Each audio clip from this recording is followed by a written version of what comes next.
Surviving here today with my brothers, and we are here sharing today a special day, a Father's Day.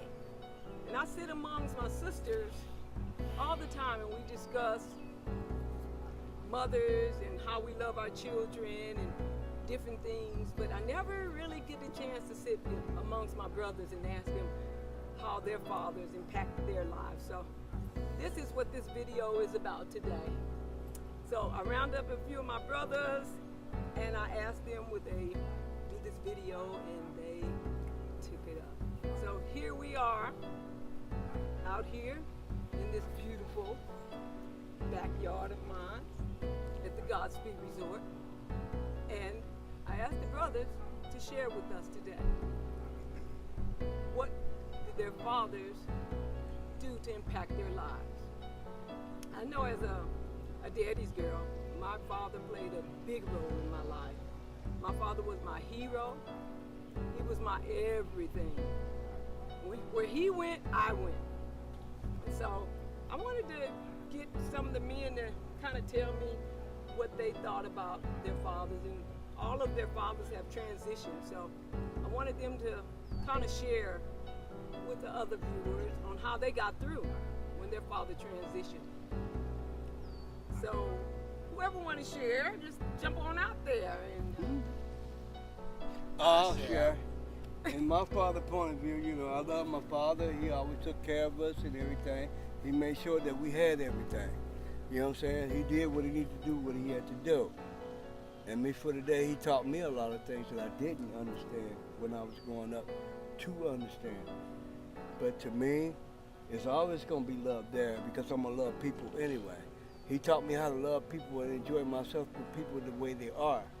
You can't take that away from me, regardless of what they do. It's going to be me. And that's what my father taught me. So your father left you love, huh? There you go. It ain't going to never change. It ain't going to never change. You can't get that away from me. That's good. That's good. And my father taught me love, how to love, and about his love. I was always feisty and everything.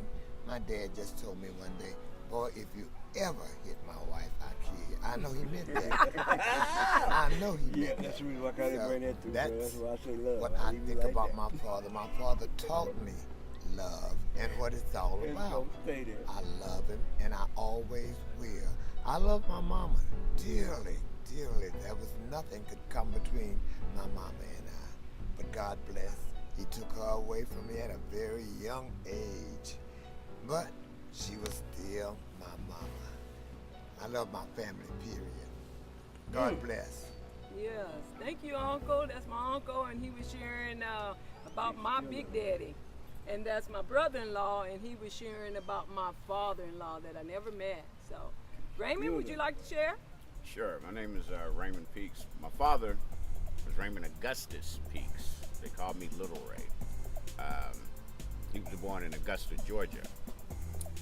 And my father and I had a very hard relationship because I was the oldest boy, and we were so much alike that we kind of battled royal. But until I got married, which was 25, and moved, I was married 10 years before I moved in cross country from California to Savannah, Georgia. And in during that time, we got a lot closer because I packed this 35-foot truck up and had a U-Haul car behind it and got them settled in Savannah, Georgia, and found a piece of property that had a couple of lakes on it. We were going to do some catfish sending to the East Coast. And during that time, I left. I was there, still married, left there, getting back to my wife to get her back to Savannah. I was gone about a month. During that time period, my father passed. My father was 52 years old. He died on Easter Sunday. So I resented that. Why? Because he took my dream away, as you know. Anyway, I have a 34-year-old son, and he is a great kid. He also has a daughter. My granddaughter is 6. And my dad never told me he loved me. When I talk to my son, I tell my son every time I talk to him that I love him. So as far as what my dad gave to me, he gave me strength to appreciate things that he didn't actually appreciate, which was me. I love him. I forgave him. But he died at an early age. I'm 61. So my father's been dead 25 years. This is the first time I've done anything like this. How old was he when he died? 52. Very young. 52. So my best advice that I could give is love your daddy. Love your mama. We never know when they're going to be taken from us. Yes. Don't hold any grudges. Yes. There you go. Let it go. Amen. Tell them every day you love them, Yeah. even for the bad. That's right. Because those are the only ones you got. Once they're gone, it's done. It's a wash. Amen. Thanks, Raymond, for sharing. Thank you. For the tears of joy, huh? Yeah. All right, Freddie. It's on you. What's the question? It's my again? nephew. Share about your father, Freddie Hicks Sr. Well, I'm a junior, so praise to Freddie Hicks Sr. My father has shared with me his hardship, his, I would say, his anger. Those stories that he had, they were bad. They were very bad at the time that he was telling them to me, all the way up until he told me why.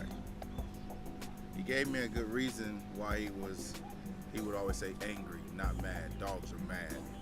It's okay to be angry and upset, but dogs get mad and go crazy and berserk. But he told me the things that made him angry and the things that he resented. But after a whole story, he told me how to deal with those angers or things that made him upset. So my father left me with a peace of mind that anger is just a word and peace is in all of us. He lived I could say a tipsy topsy turvy life, and things were always in and out, but he managed to rebound and bounce back up on his feet. My father, just like my mother, showed me that strength can be when your back is against the wall.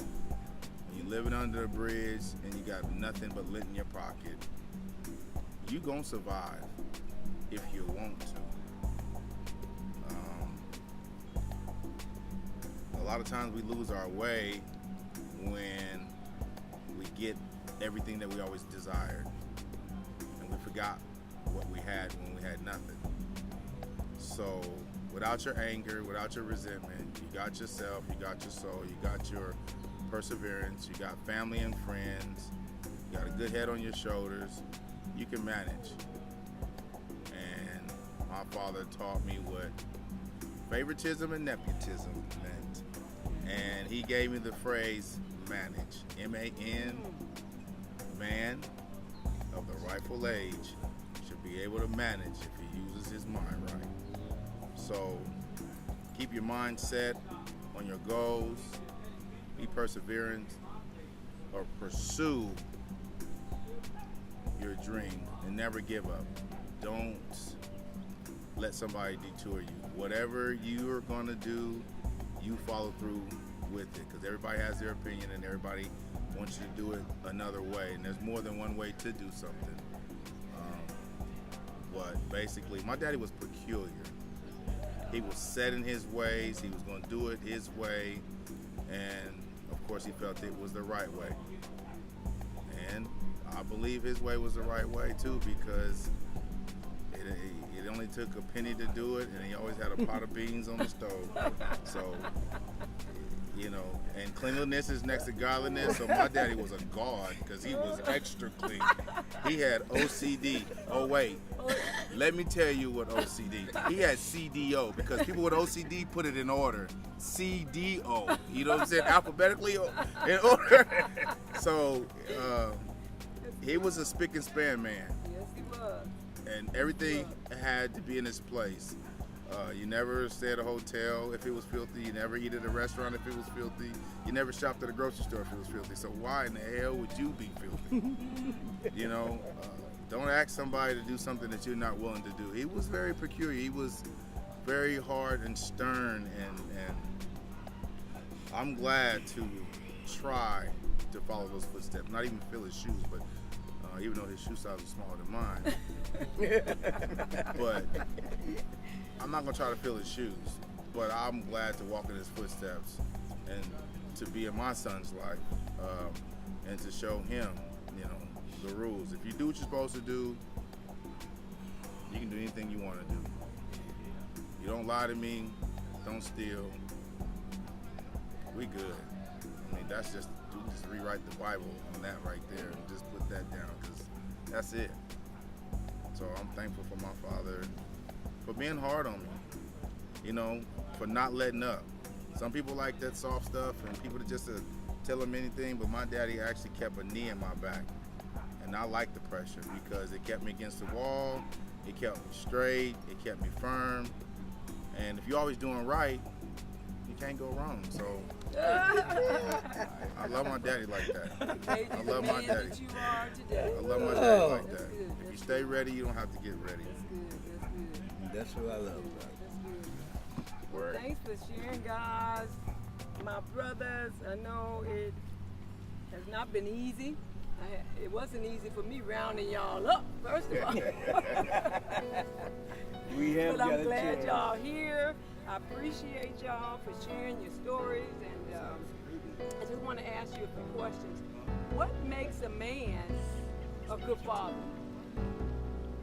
Diligence, patience, and loving your child. Respect human beings. The work that you show. Being real. Being real, huh? Being real. Keeping it 100. That's good, man. What makes a good man a good father? What makes a man a good father? Yes. Telling you what you need to hear, not what you want to hear. It's giving you the tools to make it here. You know, not the crayons to color a picture, but the tools that actually construct and make it happen. I tell my son all the time, over and over and over, do what you're supposed to do. He comes to me and say, can I go do this? I don't know, can you? What you asking me for? I mean, like, I'm not the father, but I'm his father. If you did what you're supposed to do, okay, well, I'm gonna go do this, because I did this, I did that. I don't have to tell my son to make the bed, and half the time he makes his bed before I even make my bed. He puts the clothes away. He got his clothes, he took a shower, I'm gonna take a shower, I'm gonna brush my teeth, I did this, I did that, I'm gonna go watch a movie. He tells me now what he's going to do. So my job is done. All we gotta do is just continue at a soaring altitude. Just keep on going, because I've already set the stone. I've already set it in place, and it didn't take long. So I'm proud of my father for doing that. I'm proud of my son for being who he is. He makes my job easy. I always said, and my father has too, nip it in the butt and get it done. Stop procrastinating. Stop making excuses. Go over there and put it in order. 1, 2, 3, 4, 5. You do it, it's done. That's it. It's quit playing with it. Now we can go on break. And that's what I feel like right now with my son. He's where he's supposed to be. He's doing what he's supposed to do. I might be parenting, but I'm not like always on him now. So I'm on break. You know, just set it in motion. Like some of the toaster ovens today. Set it and forget it. Yeah. You don't have to monitor it once you put it in stone and put it in place. That's what a father is. That's what a father means to me. You know, you got to have balance, a mother and a father. Sometimes too much nurturing, you know, can spoil the child or get him used to always having someone tell him to do and tell him and remind him. A father, I'm going to tell you one time, I'm not gonna make excuses. I'm not gonna repeat myself.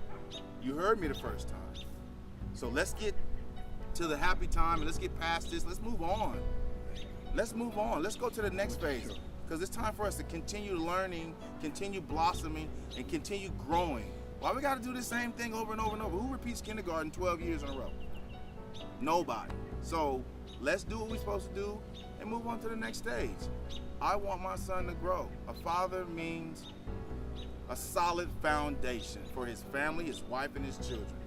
He is the constructor. He is the man that manages. That's what I have to say about that. How important is it for a father to be in a child's life? Balance. Because I love my mother. We need the nurture. We need the, where can I go to maybe when I need a shoulder, or when I, just need nurturing, when I just need to vent. I can vent with my father too. But you say, how is it a father to be in a child's life? How important is it for a father to be in a child's life? For a son, is how to be a man, a respectful man. To be in your daughter's life is how to have a respectful man in your daughter's life. To make sure that she understands she don't need no rude poop. All right. She don't need no bum doing, just treat her any old kind of way. And the relationship of a father with the child's mother needs to also show that. His soulmate, you need to have that father show the children, male and female, daughter and son, how he treats not just his wife or his spouse, but how he treats everybody, so they can know how to treat everybody, how the daughter can know what type of man she should have that's going to treat her right, and as a son, how to treat a woman.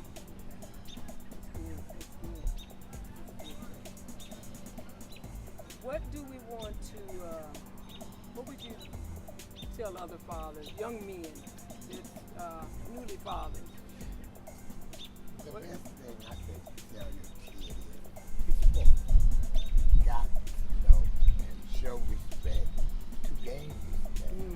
If you show respect when you're coming up, when you get older, the people automatically Mr. Nona, Uncle Nona, this and that.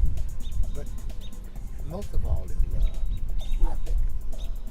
We've got to love one another. As God said, Yeah.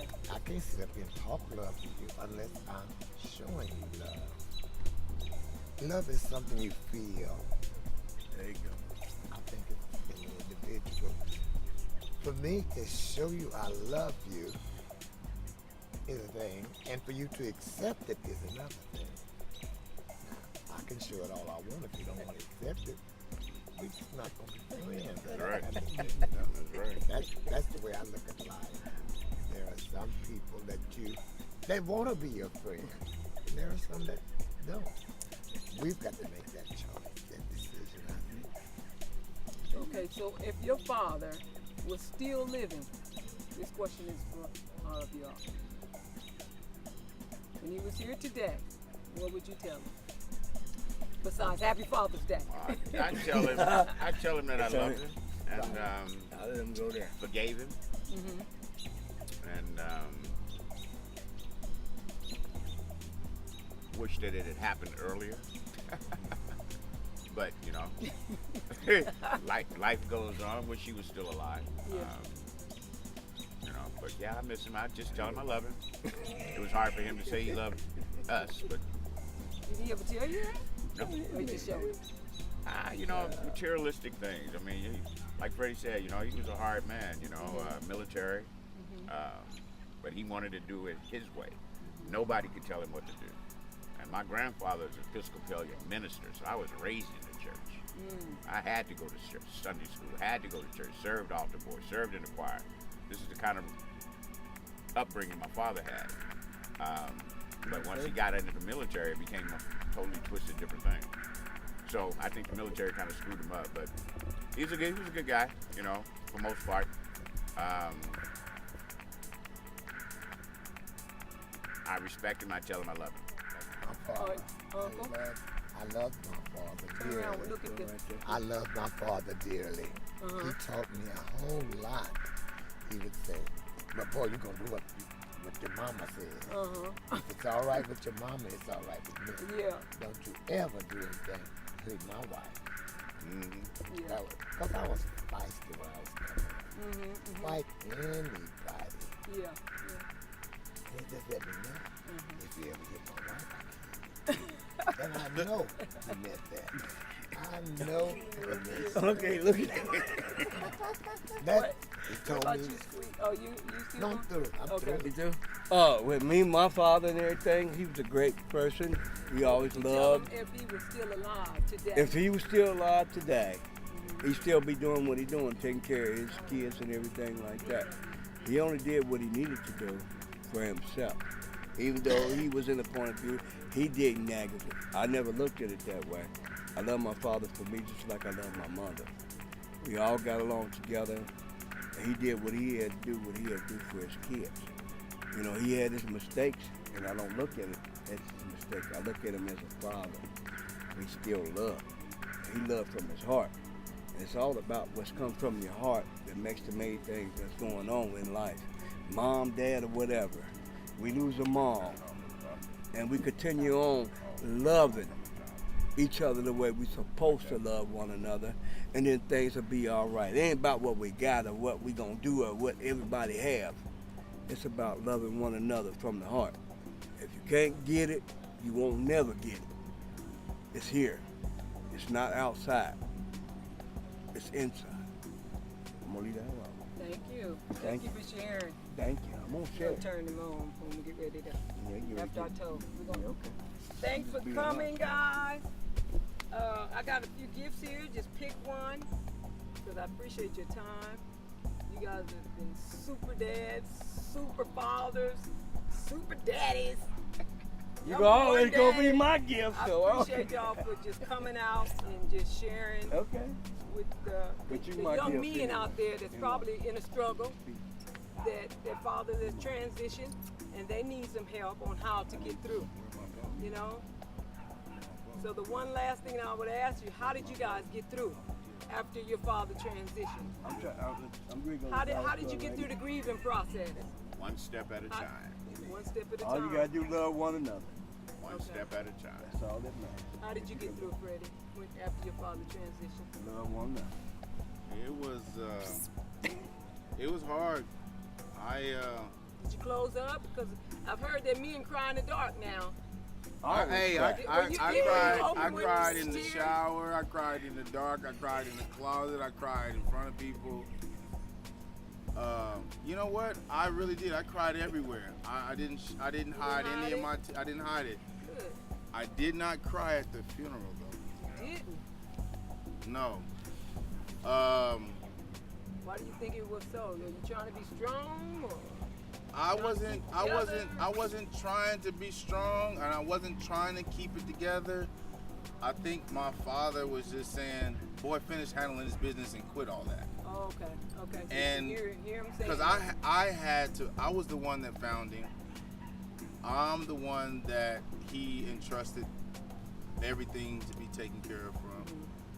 I was the beneficiary, and he always said that, "Oh, we got time to do this. We got time to do that." I said, "Daddy, you need to do this. You need to do that." And we don't, you're getting older now. I didn't think we had that much time, but he would always say that. And one day I couldn't get through. I kept calling. I said, "This is strange," because we were supposed to trade in a car, and he didn't answer, and the dealership had already called me. So I'm coming down the Grapevine in California to Bakersfield, and stopped by the store, got everything out of the truck, whatever, and went to the house. A friend of mine and myself opened the door, and it's so strange, because when I opened up the house door, I opened it like that. Who opens their house door like that? That's kind of new, huh? I had already. I don't know, because he's not answered the phone before. Big deal. But I didn't know. People say you kind of know. I did not kind of know. I just, to be honest, like, people really say things that are just come repetitive. Like, I didn't know. I did not kind of know. It was it was a soul ghostful. It was an emotional thing. I did not know. I cannot put that on there. I just opened the door weird, and I can look back and think about it then. And I walked in the house. Like, we had a 1-bedroom and 1 living room. I don't know why I was looking around like a mansion, but I just was like, you know, looking like, you know, and walked down the hallway, and he was laying in his bed. And now, you know, it's funny though, because every time we went somewhere, we went fishing, we went deep sea fishing in Oxnard, we stayed out of town, went to his sister's house, his nephew's house. I said, Daddy, why we don't stay out here? Why we gotta rush back to Bakersfield? I wanna get home, I wanna get home. It's like, and I noticed it then, he always wanted to go home. He was gonna die in his bed, he was gonna die at home. He was not gonna be somewhere else and be somebody else's burden. That man had a list, and he checked it. He had everything in order. And like my auntie said, when you get ready to pass away, we stop, you know, wait till the last minute. Have your stuff in order. My daddy had OCD, like everything. I'm pretty sure he planned his birth too, because he had everything in order. And but I did not know, and I felt a certain way, and I cried. And dialed 911. They told me give him CPR. At that moment, I just couldn't even touch my father. I was in shock. And I cried a lot, but I did not cry at his funeral. I just took care of the affairs like he told me to. And I felt that that was my closure, because I did what my father told me to do, and he told me not to do this and don't do this, do this. This is here for you, this is here for so-and-so. Make sure so-and-so get this, make sure so-and-so get that. You and your sister split this. And I just did just that. Had it been anybody else, it would have been excuses. And that's what my father instilled in me as being his son, his junior, another man, an honest man. He knew that I was going to take care of business. Handle the business. And handle the business. You have to trust somebody. That's what we need to do. As soul survivors, we need to handle the business. Because we are survivors for a reason. We're survivors for a reason. So let's do a toast to our fathers and the fathers to be. Stand on up. Turn your lights on. Y'all already got your light on. Let your light shine. Continue to shine. Raise your light up. Let your light shine. And here's a toast to all the fathers who transitioned and the ones that are left here to carry that baton. Toast to that. You guys got anything to say? Thank you very much. Much love, and everybody. And happy Father's Day. Happy Father's Day Happy to all the Father's Day to every fathers. Father's Love Day, you. everybody here. Toast. Enjoy me. I'm drinking my water. I just got out 35 And thank you guys for coming out. And I am your sister, and I am the host of Healthy Healing and Healthy Living. There you go. Thank you for watching. Love and you. Happy Father's Day! Happy Father's Day. Love y'all. Love y'all. Thank you. Love, Thank I y'all love for all coming y'all. out. You know, love Thank everybody. you. I ain't kissing you, Uncle Norman. Let your light shine. Amen. Definitely kissing you. That's $2.35. Thank you guys. Hey, get your gifts. Get your gifts. Oh. Get your gifts. Well, you don't want the gifts that I got for y'all. I thought about y'all. I What are you appreciate laughing y'all. Are you laughing at me? This is Not about you. It's the hats. It's It's nothing the to do frames with down about love. here. It's about love. Different things. Yeah. You're the best dad I ever saw. I got There them. you go. Yeah, Go I on, got- go. I got Go do what you gotta do. Thank you. I got it. got 'em? Yeah, I got Thank it. you. I got them. Squeak. All right, Yeah. we need to clean up around here. No, Okay, I got you. I'll get Get mine. out of here. All right. Okay. Thank you guys so Put a much. picture of me and Thank my you. son and me and my dad in There there. you go. There you go. There There you go. That's $35, $35.60. Oh, what a blessing. What a blessing. What a blessing. Sometimes it is hard to get men together to come out and open up and share their stories about their loved ones that transition. But it is a part of the healing process, and it is a part of what Sista-SoulSurvivor does and what I am about. I'm about healing. We have to heal so we can continue on living, because life is so worth living. So why not live it to the fullest? But we have to embrace the transition of our loved ones. We have to embrace one another, and we need to forgive in order to heal properly. So thanks for watching. I appreciate you. I love you. Mwah! The best is yet to come. I am your host of Healthy Living and Healing.